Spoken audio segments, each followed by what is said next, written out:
Their voice, their currency. Climate justice!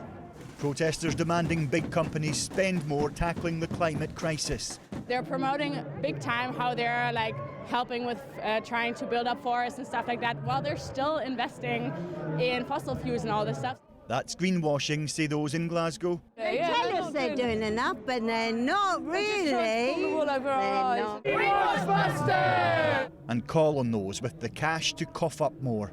Where is the control over financial institutions? What matters now is action, to invest that capital in our low-carbon future.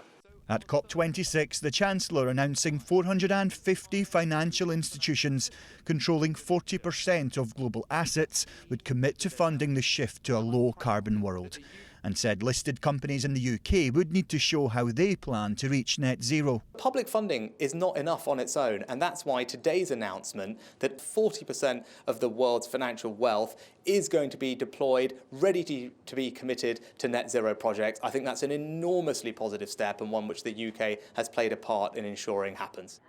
Money makes the world go round, they say, but what of those stuck waiting on financial support?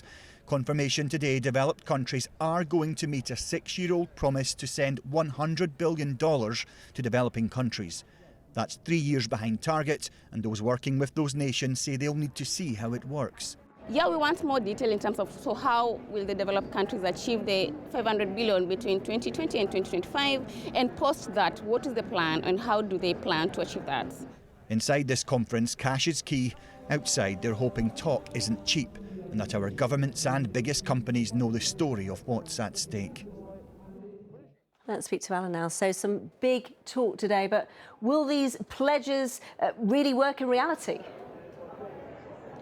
That's a good question, Danny. World leaders have now left this conference centre, but some would say the real work, the hard work, now begins, and it's going to be all about money, with negotiations into different countries, how much they'll put forward to stick to net zero targets and the Paris Agreement. Words like historic and watershed are being bandied around this venue to describe this agreement, but plenty are sceptical about it. Campaigners saying that banks can sign up to this pledge with one hand, but then they can invest in fossil fuels with the other. Those campaigners say that would make this redundant. They say there should be a financial cost because it is better ultimately than a human one.